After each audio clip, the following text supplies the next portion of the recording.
of their first 2 games together with a franchise. So far, the thing's working. We'll see what happens when they throw some Kyrie Irving into that mix as well. Tim Legler is a basketball talent. He sees the whole floor, so he's here with us on SportsCenter to talk about what he saw in the Nets win over the Bucks. And Timmy, after 2 games with James Harden, offense meshes nice. How is it that it meshes so nice with this team? Yeah, well, first, it's seamless with Harden and Durant because Durant scores so easily and efficiently. He doesn't really get his flow interrupted by James Harden. So now you've got 2 of the best offensive players in NBA history. And Harden, his ability to control the basketball and draw multiple guys to him and his passing ability out of that, John, is really just going to make this team almost unguardable at times. And we'll take a look at some examples from this one.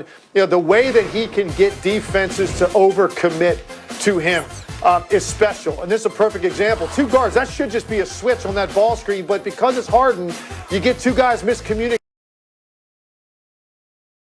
They linger a little bit longer than they normally would. Joe Harris just runs to an open spot for an easy shot. Here in transition, 4 white shirts, all eyes on Harden, flow to that side of the floor, and you forget about a guy like Kevin Durant. Easiest basket he's going to get maybe all season, and then he wins one-on-one matchups. This is Drew Holiday, one of the best defensive guards in the league. Can't keep him in front. He gets to the backline defender, Bobby Portis, and now it's an easy dunk for DeAndre Jordan. Just his ability to be able to control possessions. It's unlike any other player in the league. Now in Houston, it was really him every trip.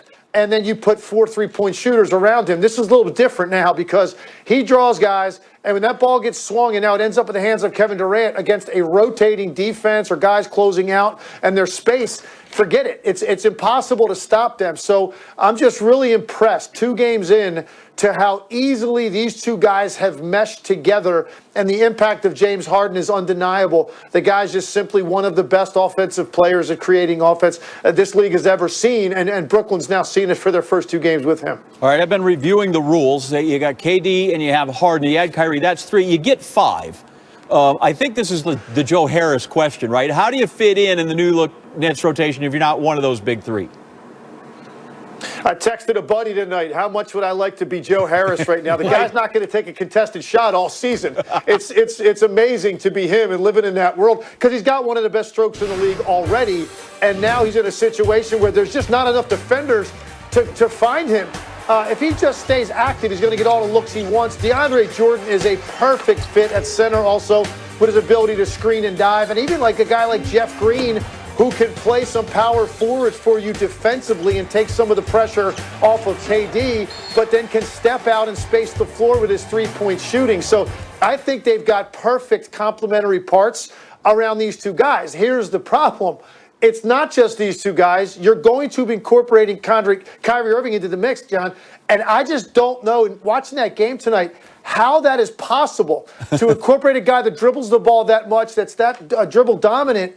And now you're going to start to affect this flow that I'm talking about that they've had for 2 games, because I think the pieces that they have around these 2 stars are perfect to the point where you could say, I see that team getting to the finals, maybe even winning a championship. When you add Kyrie to the mix, I think it becomes a little bit more muddled. It remains to be seen, but right now it's hard to imagine. You had us all, and then you had to end on a downer, Tim Legler. All right, very good. We appreciate it, man. Listen, if Joe Harris is going to shoot 60% from 3, you'd shoot 80 on that team. He sits on 84% of the Nets' points in their first 2 games together in Brooklyn.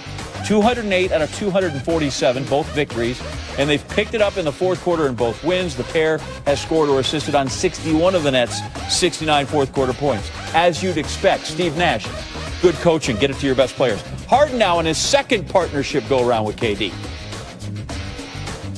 We were young in Oklahoma City. You know, we're grown men now. You know, we know what we want. We really know the game of basketball now.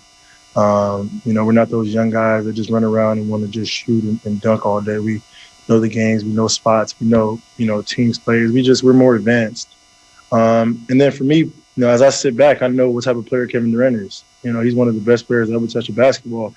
His God-given, 7 foot, can basically do everything. So for me, it's not trying to compete with that. It's allowing Kevin to be the best Kevin he can be. And I'm going to make sure that I can make him better and then make my teammates better. Because at the end of the day, that's all that matters. I feel as though like you said, we've been in the league was James' 12th year, James' 12th year, my 14th season.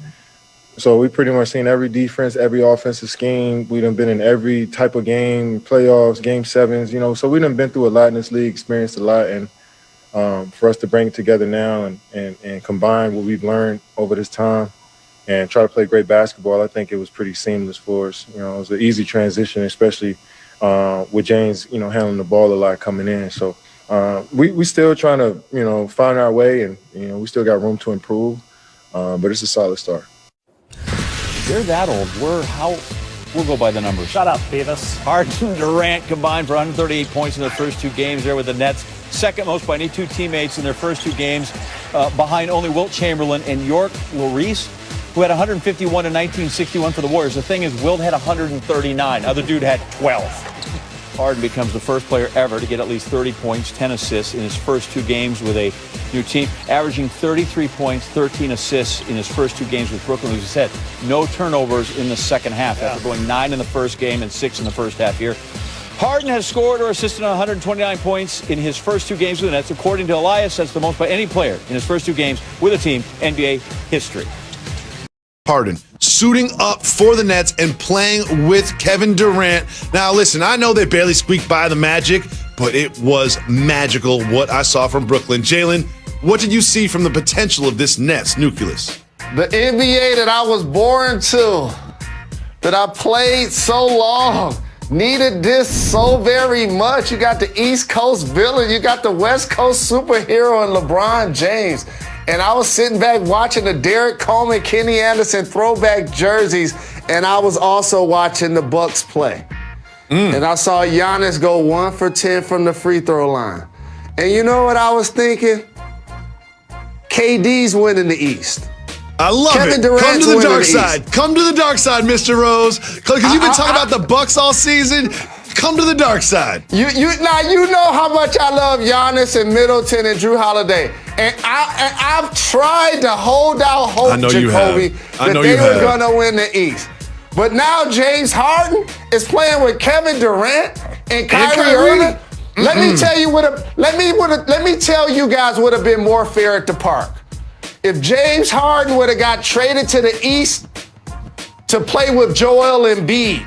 So now you got those 2, you got KD and Kyrie, you have Jalen and Tatum. That would be more fair.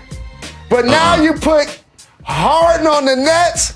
Oh, man, it's unfair, man. If you want to take this to the park, you want to go to the park analogy, they're going to run until they're done. They're not going to lose. They're going to walk off the court and be like, yo, you want to get dinner? You want to leave or something? That's how good I see this team. I see this team winning the East, and it's not even close. There's just too much firepower. I don't care if they don't play defense. I don't care if they all need the ball. It's going to be fine. And Jacoby, Mike D'Antoni's going to put 130 up on the board, and he's going to challenge, along with Steve Nash, every other team to outscore them. And also, when the game slows down, Ben Simmons ain't making shots outside of the paint. The Greek Freak ain't making free throws or threes. How physical can the Celtics be up front? And so teams have holes just like the Nets have holes. But that firepower and that play.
playmaking ability, and those three guys are going to be dynamic, Jacoby. Lakers and Nets in the finals. Book it.